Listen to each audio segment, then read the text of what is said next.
Thanks everybody, welcome back. I hope everybody had an opportunity to have a drink and a comfort break. This next panel with this very esteemed panel of guests here is entitled Between the Lines. So it's going to be an opportunity to have some conversations about youth justice, about crime and about exploitation. My name's Mcclatchy. I'm Director of Youth Work at the National Youth Agency. I'm only chairing the panel. These are the people that you're really here to listen to. So I'll go along, I'll do some introductions and then we'll have the opportunity to hear from each of our colleagues here today.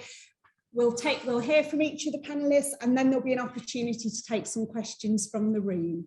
So if we start at the end of the table, Keith, if you'd like to introduce yourself, please. Keith Fraser, Chair of Youth Justice Board for England and Wales. Kim McGuinness, I'm the Northumbria Police and Crime Commissioner. I'm Caroline Henry, I'm the Nottinghamshire Police and Crime Commissioner. Natalie Baker-Smith, I'm the Director of the Violence Reduction Unit in Nottinghamshire. And I'm Trinae, an Ambassador for the Violence Reduction Unit. Wonderful, thank you everybody. Okay, so just before we start, just a couple of key bits of data and information to share with you to give some context to this panel.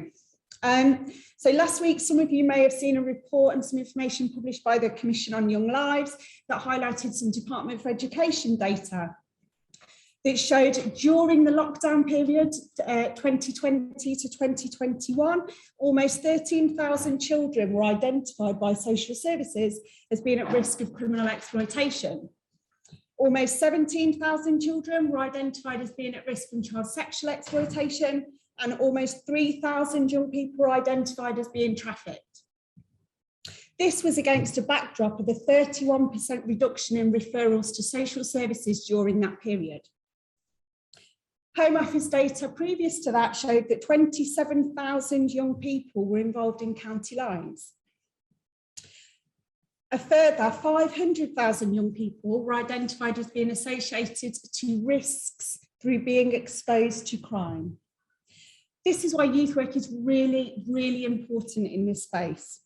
Youth work works with young people in the communities where they are situated. Youth work isn't constrained by 9 to 5, Monday to Friday, or specific buildings.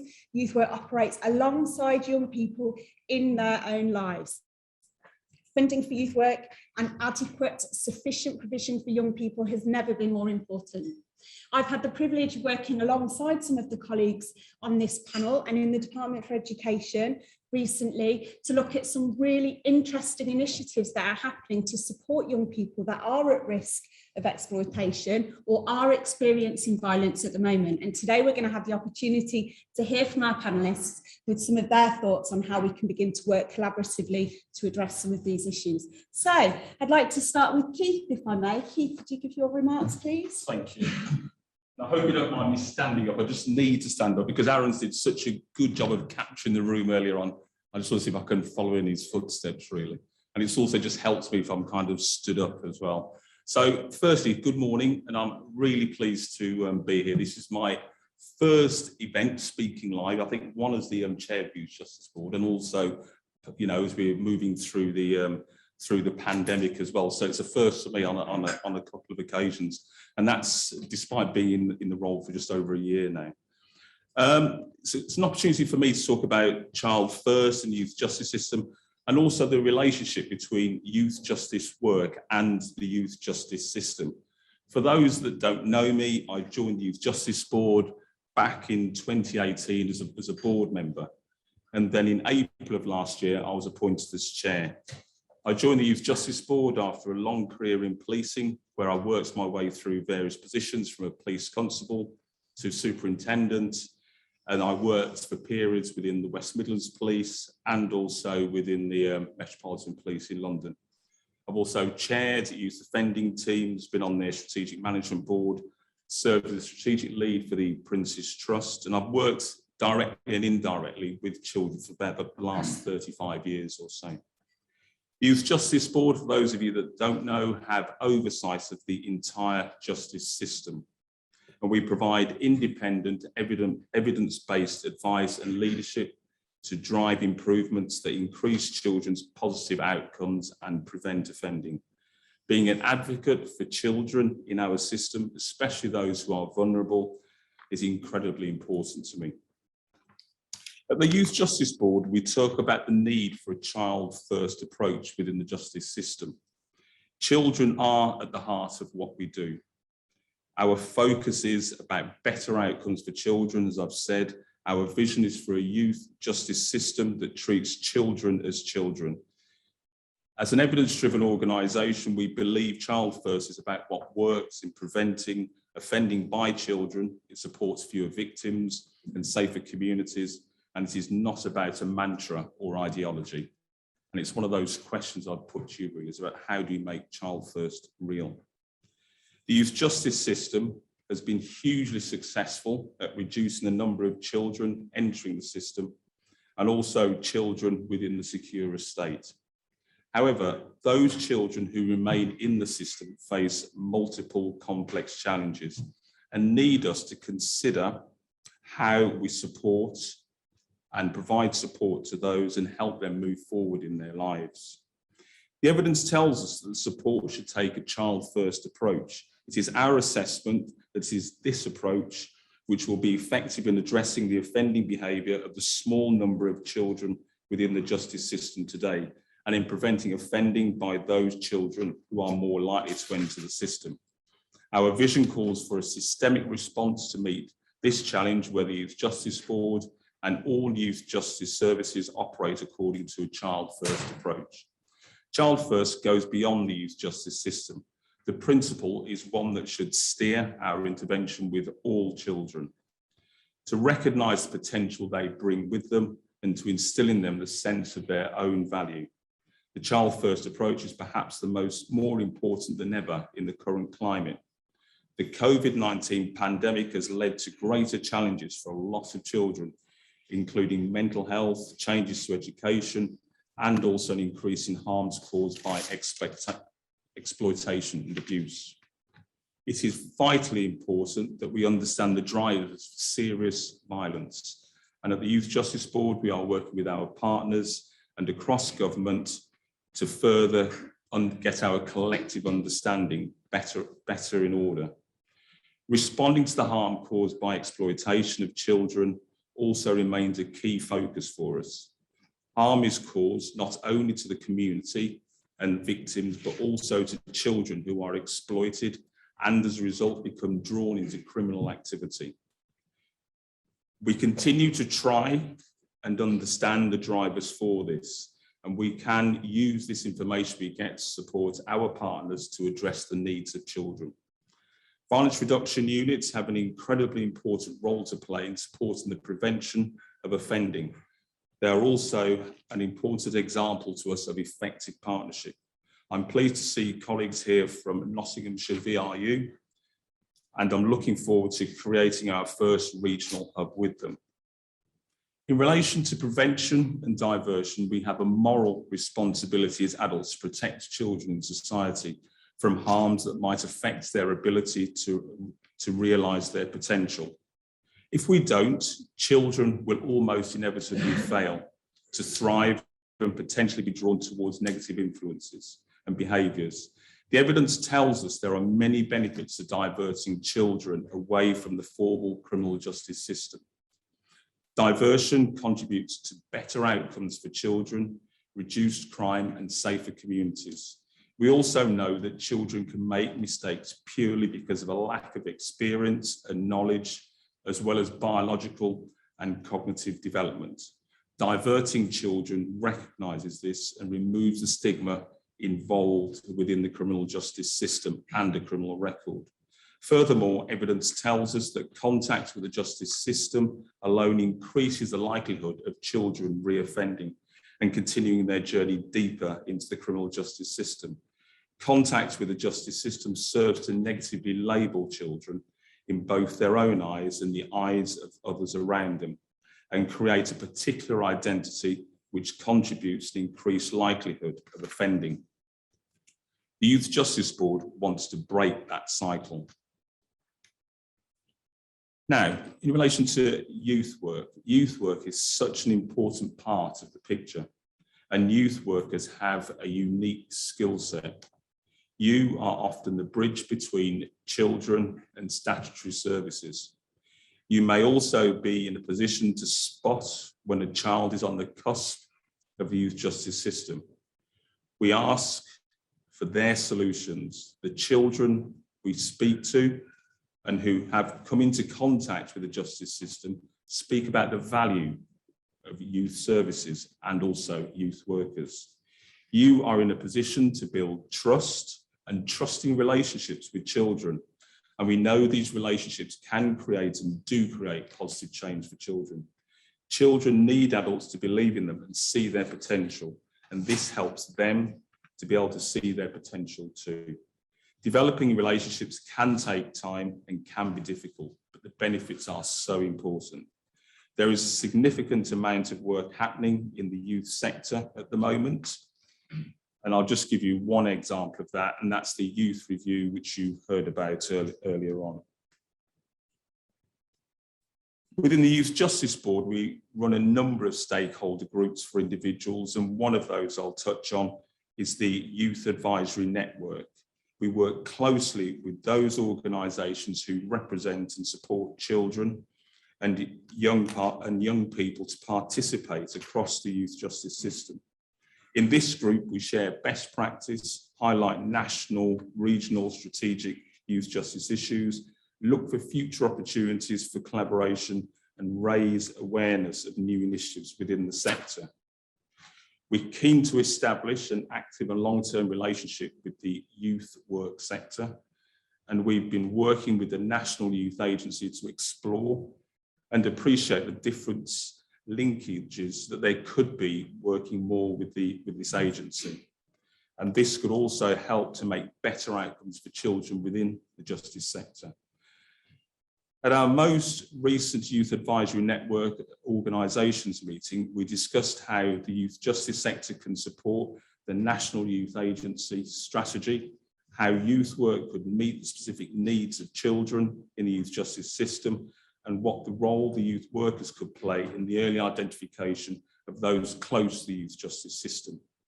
The main themes to come out of those discussions included the importance of language and how we use it, building trust with children, the need for cross-sector collaboration, a national offer around guidance and funding. And I look forward to this work and seeing what will develop from its development. And finally, to close, we're working to one end, and that is the best outcomes for children. We know children have huge potential. We need to give them the opportunities to realise this potential. And it's more important now than ever to support our society to move past the current challenges. The last year has been challenging for everyone, especially children. All of us need to provide opportunities for children to have positive experiences and interactions. If we allow children to succeed in life, we prevent offending. We also protect the public, and we will enable society to thrive. I believe collaboration works, and it is so important.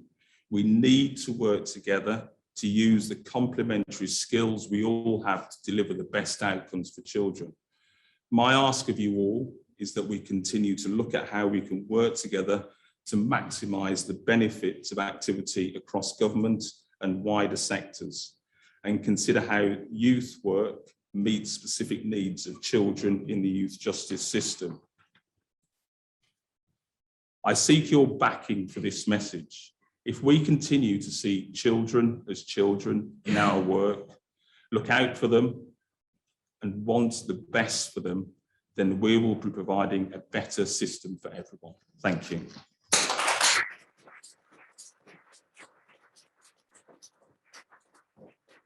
Thank you, Keith.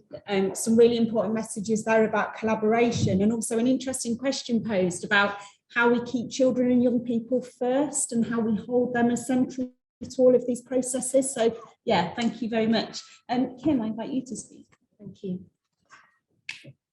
Same as Keith started us off, I'll go in there. I feel like I let the side down by saying sitting. No. Thank you very much. It is absolutely brilliant to be here. As was just said, I'm the commissioner, the police and crime commissioner for Northumberland, Tyne and Wear. Can I just ask before I start, are there any Northerners in the room? Good, good. Okay, you'll probably like this more than the others. Because I'm going to speak to you today about why it's so vital that we invest in our young people. But I'm also going to speak to you a little bit about levelling up as well, because I think these two agendas are intrinsically linked. And actually, in some respects, using that levelling up agenda could be the key to unlocking funding for youth services, the funding that we so desperately, desperately need. Now, if you want the TLDR version, I can't believe I just said that, which I'm sure is what the kids are all saying today, then it is simply this: if government is serious about levelling up, then it's in the life chances of the young people that we should be measuring its progress. Because we all know that a new road and a new railway line or a shiny new shopping centre or even a new youth building, as important as these things are, they are the easy wins and will never truly level up, particularly in the north or in our disadvantaged areas, unless we invest in the people. So I recently worked with youth providers across the northeast to produce an honest assessment of the state of the sector. And the results were predictably stark. Services closing, a lack of healthy role models, and too many young people who'd never even met a youth worker. And for me, it's time that we prioritised opportunity for all and not just investment. We are right to create new jobs, and especially green jobs. We're right to fight for better transport connections and especially better and cheaper public transport. And we're right to lobby, I think, for devolution and the chance to lead. But we have to build this success around a united voice that faces fighting poverty central to the discussions with government, because the alternative is a wasted generation of talent.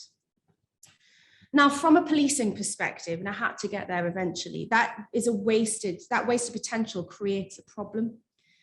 Economic slowdown equals increased poverty equals increased crime. We all know that.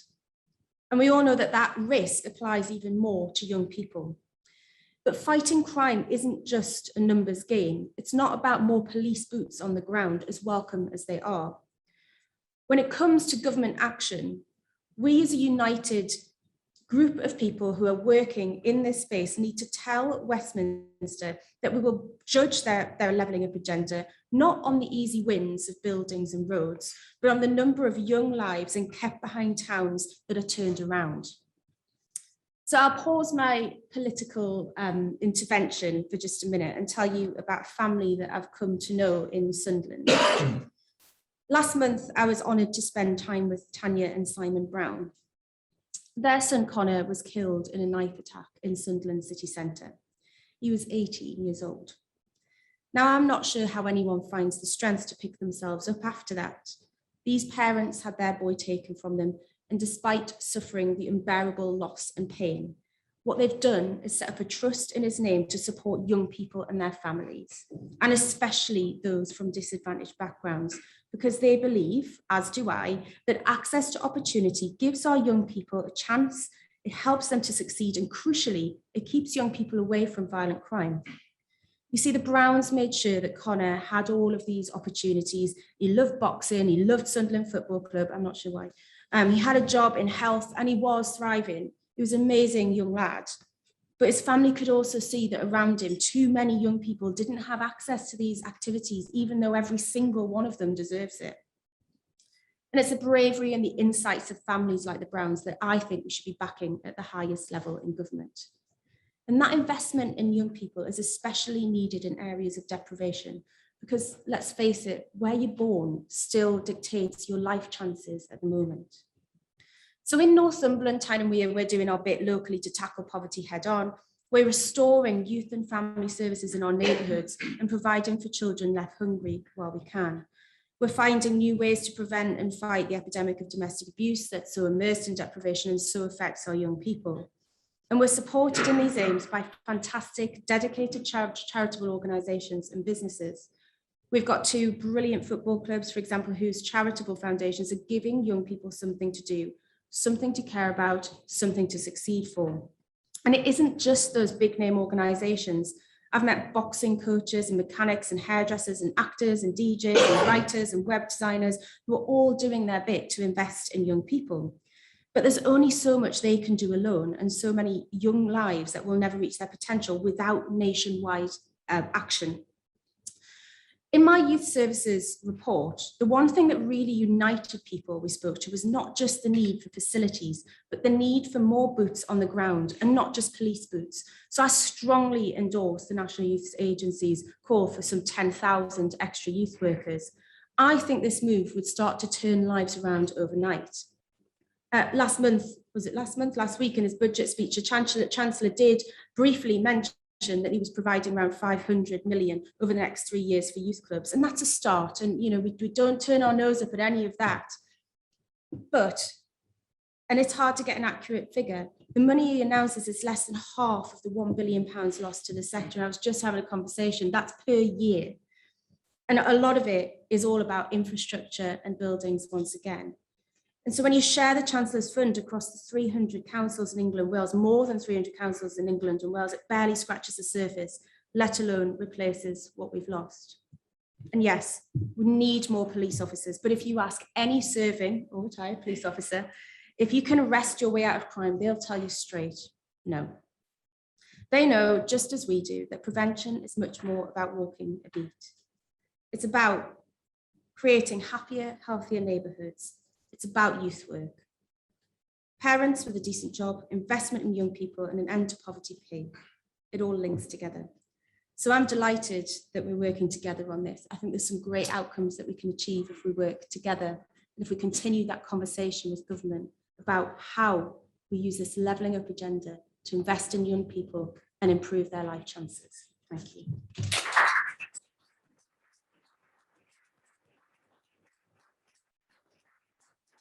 Thank you very much, Kim. A really strong message about investing in young people through investing in youth work. So thank you for that. I'll pass on to colleagues Caroline and Natalie. Should we all sit together? Yeah. Oh, right. When I got elected as Police and Crime Commissioner, I was really clear. It's like, what can I do to make a difference? I think that's where we're all here today. We all want to make a difference. And just close your eyes a minute. Everybody, who was that person who inspired you to make a difference? It happened to me when I was a young teenager, and it was my brown owl. I came from a really mining town in Nottinghamshire. I was a really shy, stuttering young girl, and I was really nervous about going to Browners. When I got there, she made me welcome.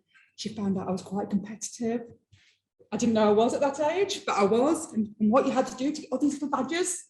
And I tried all this new stuff, and I absolutely loved it. And actually, that first, that trusted adult who wasn't in my family, who had that conversation with and saw potential in me, it changed my life without a doubt. And I know all you people who are here today as youth workers, you are making that difference to people.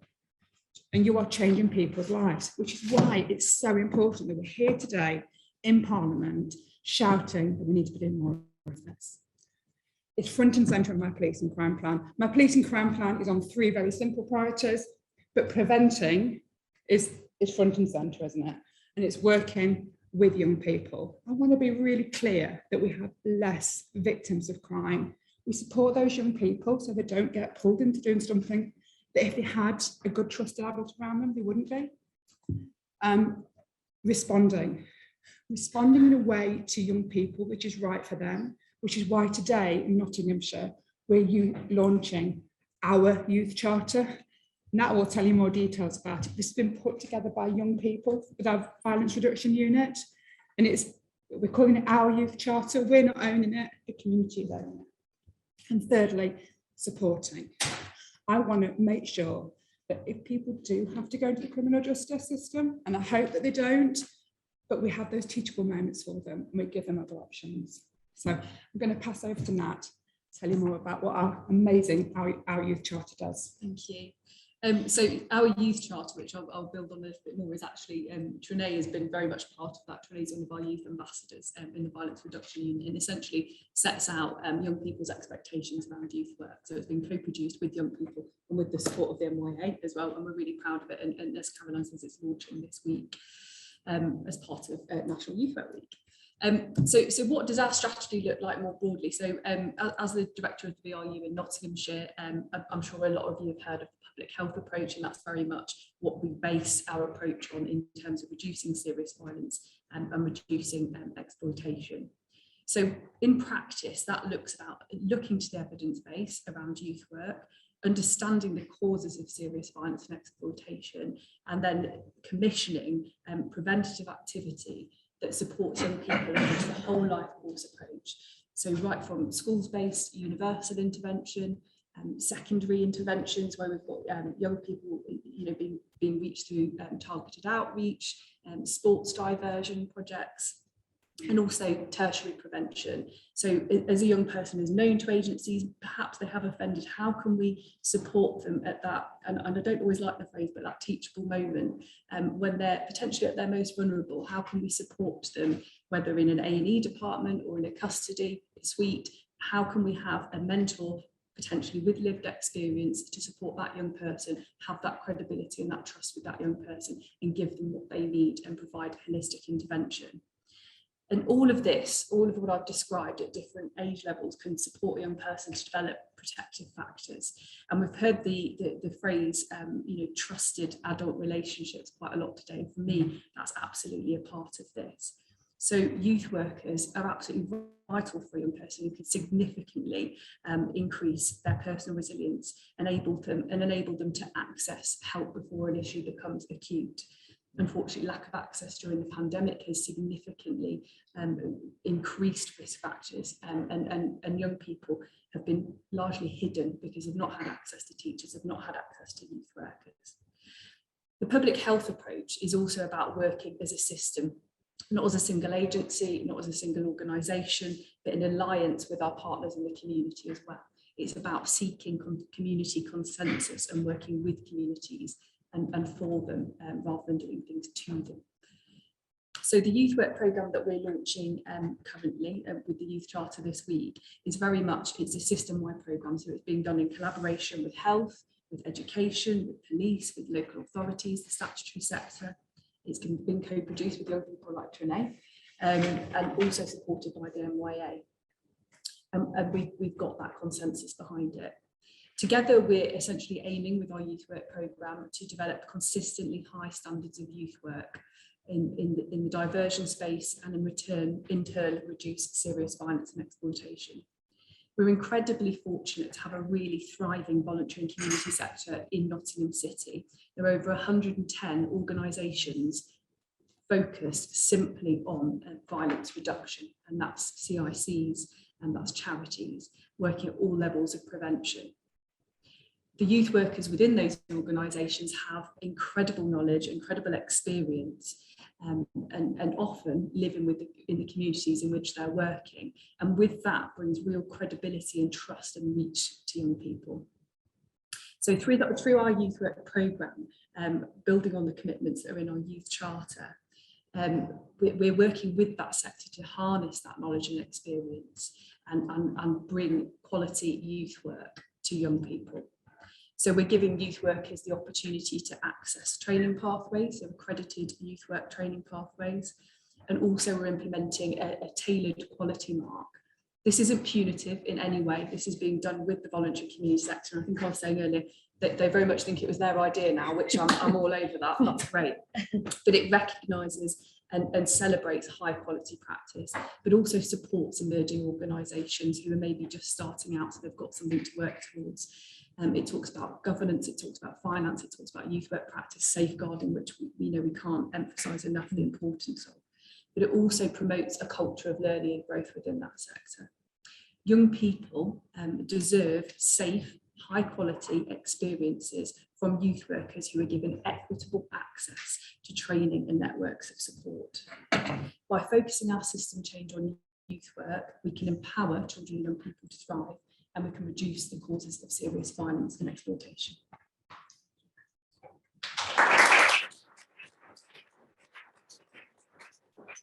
over to you, Trinae. So good afternoon. My name is Trinae. I'm 17 years old and I'm the CEO of Support Through Sport, which is a CIC in Nottingham. And I'm also an ambassador for the Violence Reduction Union in Nottingham. Like many young people, I've seen firsthand the perils of negative influences like knife crime, gang violence, youth offending, serious youth violence. And I've seen the devastating impact that they have on our young lives and loved ones. I've seen the destructive divide that they create in our most vulnerable communities. Broken communities where aspirations are low, deprivation is high, and our younger generations suffer due to the shortfalls of our decision makers and leaders. I'm from one of many broken communities, a broken home, and I know how it feels to be entrenched in the negative influences that surround us today. For me, it was a feeling of discomfort with my closest group of friends, a feeling of isolation and hopelessness, and being out of place. How I got there was down to a number of factors: social exclusion, father absence, low aspirations, racism, poverty. But many young people find comfort, warmth, and purpose in that environment. Turn into gang culture for a false sense of belonging, turn into knives for a feeling of power, turn into crime in an effort to become visible within their communities. So I battled with myself to eventually come to the realization that that wasn't the life for me, and that I was going to do something about it. And that got me to where I am today. So my way out was sport. I found boxing at a local grassroots community organization, but I also found role models who I could look up to. I gained a countless number of attributes which got me to where I am: dedication, optimism, purpose, ambition. I found hope and self-belief, enabling me to dream big, work hard, and get to where I want to be. But the most important thing that I gained was an unwavering passion to supporting my peers and young people. That's the passion that brings me here today. So that was a turning point in my life. So I got the guidance that I needed. That small but significant push in the right direction. But the reality is that many young people are alone at the darkest points in their lives, with no real guidance or support, no real opportunities, a lack of direction with no sense of belonging. Sometimes that's all we need as young people, to feel a part of something, to be seen and to be heard. And therefore, if young people can't find that positively, where are they going to turn? Unseen, unheard, and invisible within their own communities, and yet expected to do the right thing. Although there is no one solution to ending these issues, I believe we're beginning to understand what does work. We're recognizing the power of being proactive rather than reactive, that every young person is unique and needs an approach whereby that young person is center of the services we provide, with no motives outside of ensuring the best possible outcome for that individual. We're recognizing that grassroots organizations have a vital role within our communities, those that play a vital frontline role in saving the lives of our young people. We're recognizing the huge importance of building strong, consistent, trust-based relationships with our young people. But I feel there's much more we need to learn. I feel that we still need to grasp the effectiveness of youth-led change within our communities and the power of young role models, sporting initiatives and mentoring. We need to realize that young people are part of the solution rather than perceiving them as a problem. We need to include them in conversations which will shape their futures. We need to recognize the power and the potential that each and every young person holds. Place our trust in them to stand up and lead the way, and support them to change mindsets, create new ideologies, and collectively solve the issues that they face on a daily basis. Young people are part of the solution, and we need to place our trust in them. I believe that many of those in power do not truly understand the sacrifices that our frontline youth workers, volunteers, sports coaches, and community leaders make every day. They are actively creating safer communities where young people can thrive and achieve great things. Those who put young people front and center every time, never letting us down in the face of adversity and austerity. These are the people who need to be backed by our decision makers, valued and upheld, for their selfless commitment to supporting young people in whatever capacity that might be. Young people are struggling. They need our unconditional and full support, and we need the backing of decision makers and leaders to really make an impact on young lives, to begin to eradicate the issues which plague our younger generations across this country. And so with my experiences and that passion to supporting our youth, I feel well placed to drive forward Support Through Sport CIC, a community organisation which is dedicated to empowering and improving the lives of young people within the most disadvantaged communities of Nottinghamshire. We are devoted to tackling negative influences which are responsible for the loss of so many young lives up and down this country. We are proud to lead an organisation as young people, for young people, and to battle tirelessly for the hearts and minds of our younger generations, to implement real change for generations to come. So collectively, let's embrace the fact that every single one of us is responsible for creating this much needed change. Let's aspire to inspire our younger generation. This is our problem. Thank you.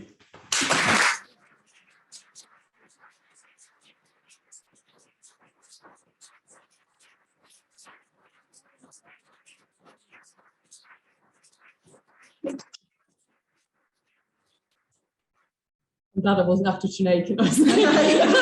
Yeah, we did it the right way down the table. Thank you. That was massively powerful. So we've got some time now to open it up to questions and comments from the room. If anybody would like to speak to anybody on the panel or have any questions that they'd like to ask. I think Jonathan and Laura are coming around with microphones, but if you raise your hand or if you've got a loud voice, just bellow out. Somebody at the back there. I'm short, so I'll stand up. Afternoon, everyone. My name's Zara Khan. I'm a trustee for the British Youth Council. My question is, we continue to see incidences of serious youth violence, particularly in London and the West Midlands, where I'm from. What more do you think can be done to support young people who are pulled into dangerous situations, bearing in mind the Youth Select Committee stated in their recent knife crime report, we cannot police our way out of this? Thank you. Thanks, Zara. Does anybody particularly want to come in here? Keith? I don't particularly want to come in, but since you looked at me, I was going to pick on you if you didn't, Keith. I'll answer. I think it's a lot of what Traya was saying earlier on, really, in relation to the approach. We're moving in this journey around collaboration. I say moving in this journey around collaboration, and it's a journey. So one, that having real partnerships where statutory agencies actually look at people like yourselves who are practitioners and professionals in relation to youth work as proper partners, also seeing communities as partners, and also seeing parents and carers and those with the children as part of it as well. Because I remember as a cop and working with and being out there in the communities and talk to some people, and they say they see us as well-meaning professionals. So how many times, when you're going to work with statutory agencies, sometimes you're a community group or you're something which is on the edge of the criminal justice system, you are seeing somebody well-meaning, but you can't really possibly contribute.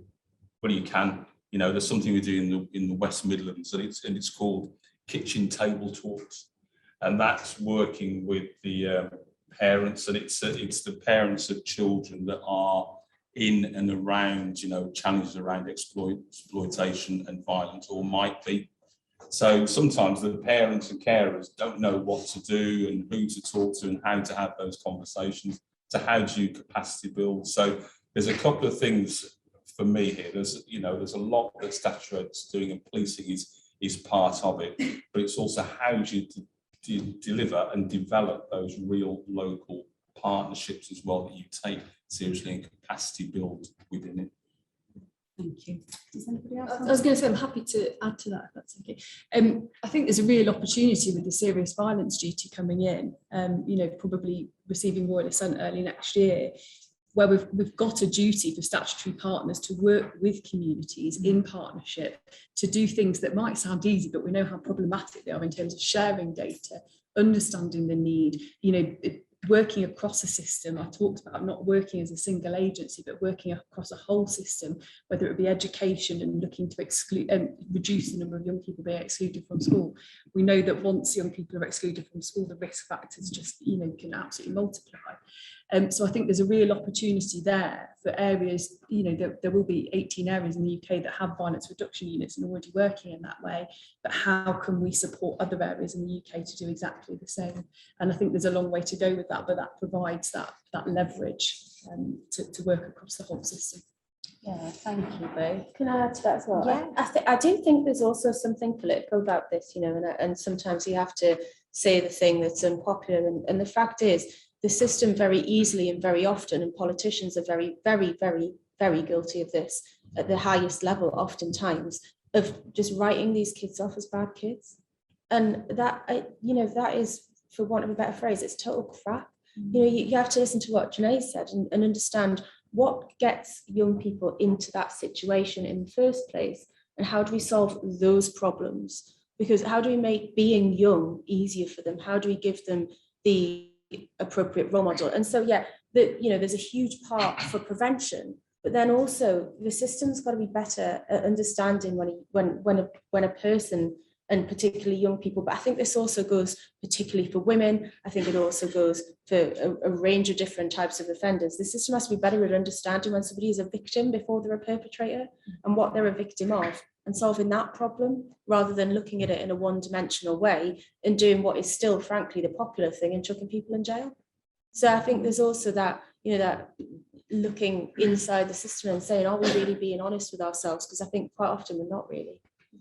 Thank you.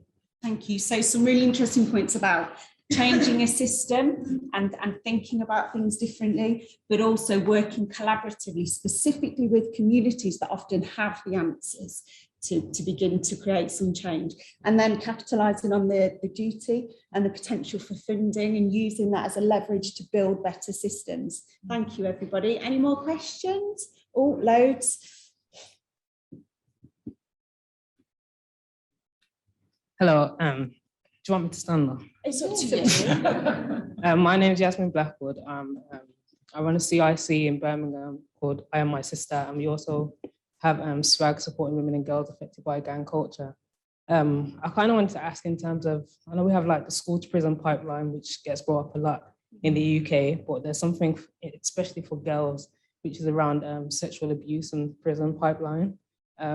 So also, in context of that, because applying for funding and things like that, a lot of the funding for exploitation and crime, it always tends to go to work with the boys. So is there anything that you guys can do or advise in terms of how we can get more support for girls? I'd like to respond there. I think violence against women and girls is getting more on the agenda, but not enough, and we all need to be shouting out more about it. I know I'm always chewing people's ear off, aren't I? And to make sure we do get funding. It's also really frustrating how much of your time is spent writing funding bids. And then when you get the bids, it's for a really short amount of time, which means you can't recruit because you've only got a short amount of time to do it in a short amount of time to deliver the project. I mean, I'm really keen where we can that we try and underwrite things for three years going forward, so you can really make sustainable change, because we know the work you're doing, you can't do it in a short funding bid cycle. It's going to take such a long time to see the impact. So that's, as well as making sure there's more funding available for women and girls, I think we need to make sure that the funding lasts for longer as well. Yeah, so I think you are so right in the imbalance of the funding towards kind of boys and girls. And I think the other thing is, that route to prison. We know that actually, despite the fact that more men might be in prison for serious and violent crimes, women are sent to prison a lot more easily than men, and quite often, almost always, for non-violent crimes. Almost all of them are victims of domestic abuse. Huge numbers of them are victims of sexual abuse. And almost all of them lose their families if they end up in prison. And so we have to start to, again, dismantle that thing that it is that means that women are the ones that end up in prison. And I think going back to the beginning, particularly with the women and girls affected by gang violence, it's recognizing, getting into the detail of it, which, our VRUs have been so good at, and understanding how the different ways in which women and girls are used by those wanting to draw them into violence than men, and again, treating that specific problem. And so I think some of the solution is actually just people like me and Caroline saying, right, well, our violence reduction unit will tackle this specific problem that deals with women and girls. But then also, I think it starts earlier than that. And I think there's a lot of it has to do with earlier education and giving women, giving girls the skills to understand when they might be being exploited, what it looks like, what that abuse looks like. Because one of the things that constantly frightens me is the number of young girls that I come across in this role who I think are so very clearly already in a coercively controlling relationship, and how normalized that's become, and how actually we're not so good at recognizing it and educating about it. So I think it again is that, it won't surprise anyone, that whole system, looking at the bit where we send them to jail, looking at the bit where we prevent them from going to jail, looking at the bit where we encourage girls and to have an understanding of how to protect themselves and when to speak up. So yes.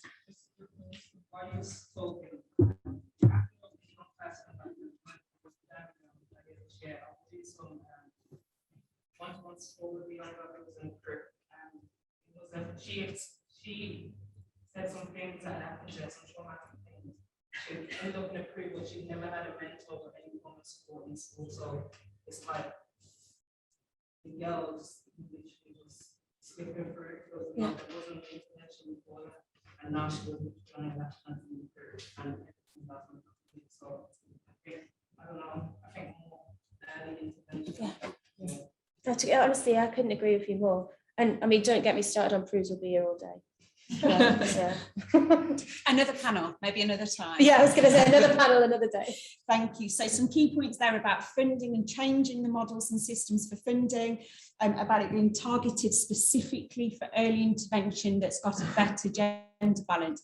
Okay, we're rapidly running out of time, so I'm going to take 2 or 3 questions together and then pass them on to the panel to respond to before we have to move on. So raise your hand nice and high so Jonathan or Laura can see you.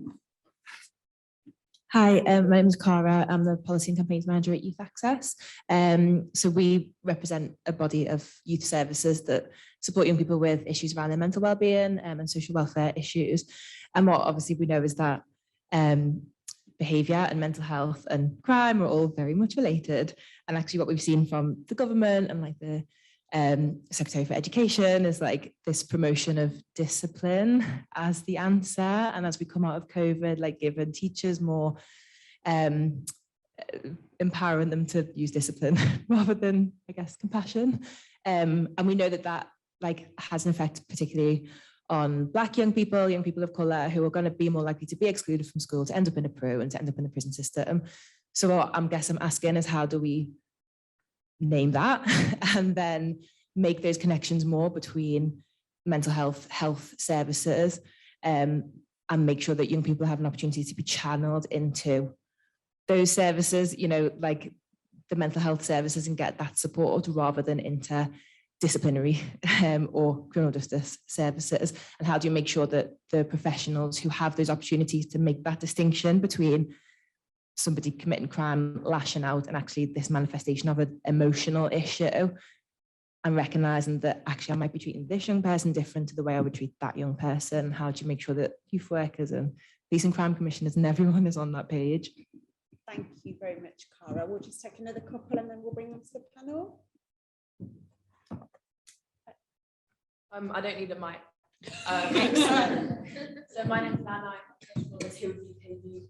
And slightly similar to this lady's question, I'm just interested in how within policing and the justice system, you're tackling the significant racial disparities, particularly within the Black community. So we know in 2020, Black people were stopped up to 9 times more than their white counterpart. So I'm wondering what you're doing to kind of tackle that.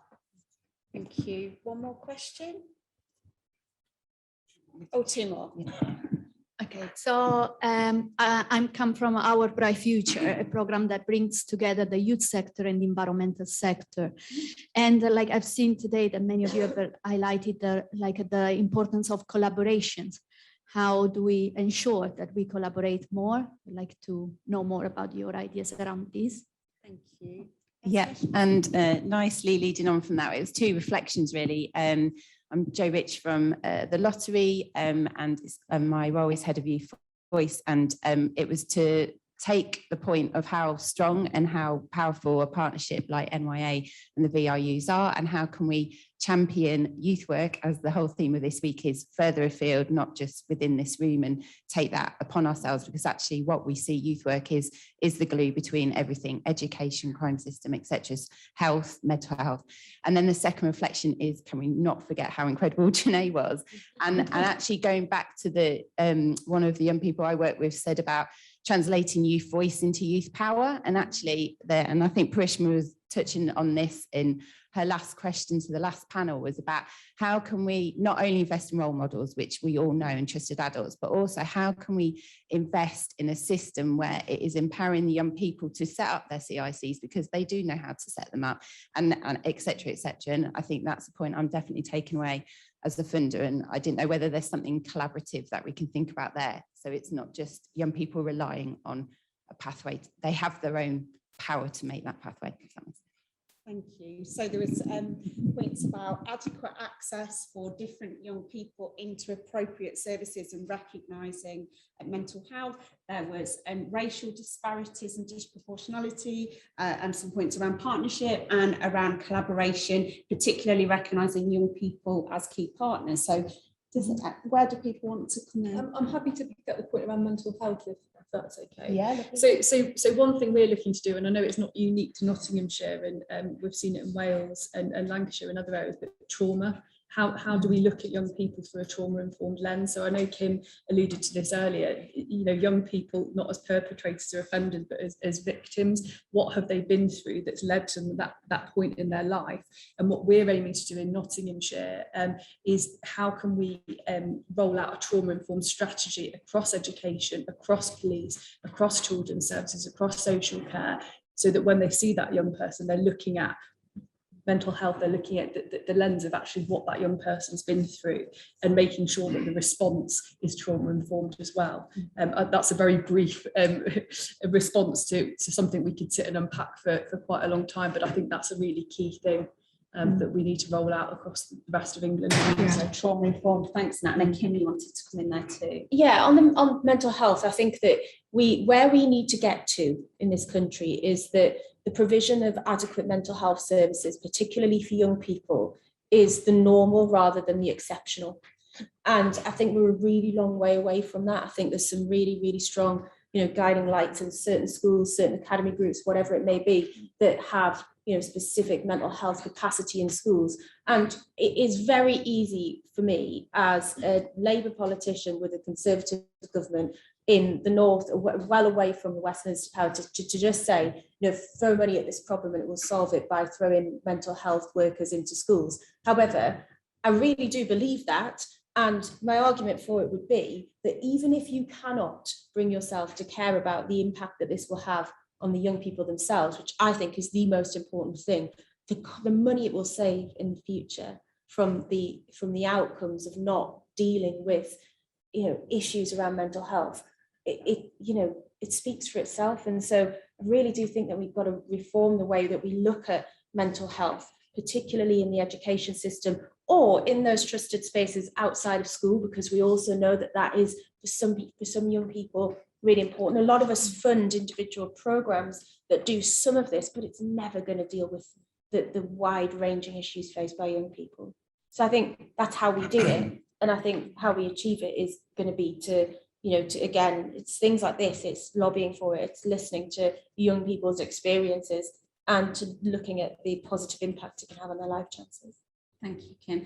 Keith, do you want to come in there, and then we'll move on to the points about racial disparities and partnership, and then we're going to have to wrap up, I'm afraid. Okay, So, I'll make a very, very quick point. A significant proportion of the children that are in the justice system have mental health needs now, and sometimes, and quite often, I think disproportionately so, that's the first time those needs have been identified in children. Now, that is not right. So things are, the system is failing that it's not picking up those needs in children earlier and dealing with those needs first of all. So a child that's got a mental health need should not be a route into the justice system. But unfortunately, when you look at the statistics, behind those statistics, there are real lives. There are too many children that have those needs in the justice system. The other bit for me, which I'd kind of add to that, is around what I spoke about child first earlier on, and it's around looking at children and treating children as children. I think all too often it's quite easy for us as professionals, because we're from one particular discipline or another, to actually say that these are welfare children and these are justice children. We need to be, and this is a big ask of you all here now, is to be looking at children as children. So you're looking at it from a developmentally informed and an individual perspective. You're looking at the pro-developmental needs of that child. You're also working with the child, and you're also working in a way that's going to keep that child away from the justice system, because once they're in the justice system, it's a lot harder for children to come out of that system. And it's also the stigma that's approaching it. And that's a very brief answer around child first and how that links in that early identification, which I think is absolutely critical. Thank you. Keith, would it be okay for me to ask you to respond to the points about the racial injustice and the disproportionality for Black young people? Because I know you've done some work on that with, so it's a comment about what's being done to address disproportionality in the justice system. Certainly, a lot's been done, a lot's been spoken about, and it's not something new that we are talking about now, which is the first thing I want to acknowledge. But I think that what we need to be doing now is capitalising on the focus that we have around overrepresentation and disparities within the justice system. This new spotlight has been probably there for about the past 4 years or so in relation to this increased focus. When I was in the police, I used to describe it as being on Blackpool Pleasure Beach, and if any of you have been on the Grand National, sometimes it was in focus and sometimes it was out of focus, but there was still a need for us to have that focus. I think the first thing we need to do is kind of keep that focus on. The next thing we need to do is to ask those difficult questions of each other. So within the Youth Justice Board, for example, we produce something which is called Understanding Racial Disparity. So we will look at the system in early years, you track it right the way through. It's on the edge of the justice system and through, and look at people's experiences at those times. So I can look at education, look at things around exclusion, look at special educational needs, look at some health inequalities, look at mental health, look at exclusions, look at arrest data, look at when children are in insecure state and how they're treated, and then look at that data and understand where the disparities are and who's being treated differently. And if you can't explain why those children are being treated differently, you need to be doing something about it. So that's the thing. I'll just implore you all to have a look at that toolkit which we produced. And one of the things I will say is, I looked at all the policing and crime plans. It was about 3 years ago I looked at those, and considering that youth justice was considered to be the biggest challenge in relation to overrepresentation in the youth justice system, it wasn't visible on policing and crime plans across England and Wales. Now, the police and crime commissioners have worked with us in relation to that. We're now giving all police and crime commissioners access to a disproportionality toolkit.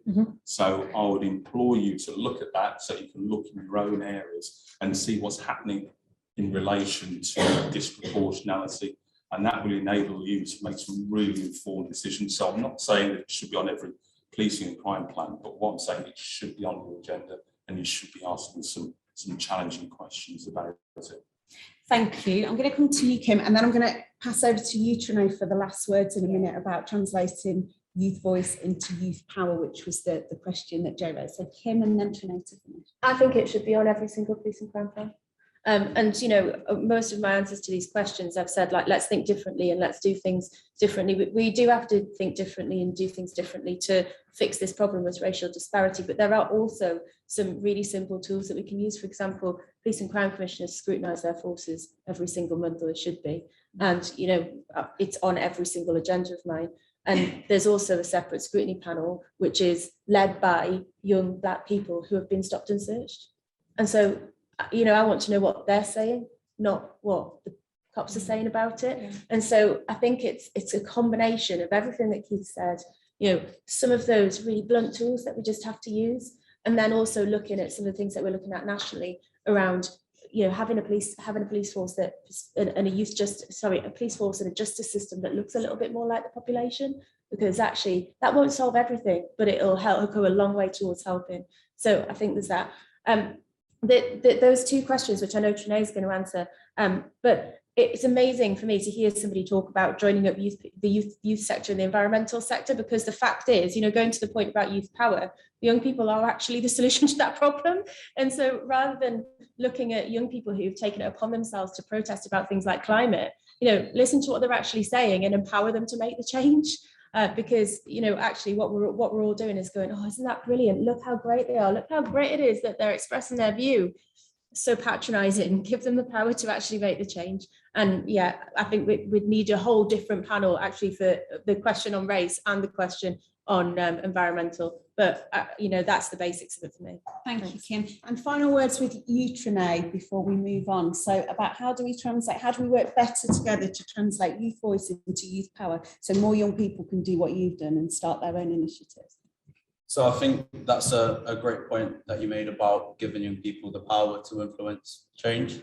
I feel that young people often aren't given the opportunities to go out and make changes, or they have limitations set on what they can and can't do. But young people are the answer, in my opinion. They know what's going on in their communities and they know how to solve it. And they've all got really good ideas, which sometimes aren't listened to. Look at all the young people that we've got in the room today and the ideas that they've got and how we can support them to unleash those ideas and create things to solve the issues that we face today. So yeah, I think we need to give our young people the stage, the voice to be heard, and to understand them when they're speaking about the issues that they face, to understand what they have to go through within their communities, to understand where they come from as well, and to put that all together to create a strong approach, which is youth-led, which is, in my opinion, going to be the solution for all of these negative influences moving forward. Thanks, Trinae. Thank you very much to our panel. I think our panel are going to be around most of the day, so you can always, anybody that didn't get to ask a question, you can always catch up with them afterwards. I'm sure they won't mind me saying. And I think we're going to move on to our next panel. So thank you very much to the panel.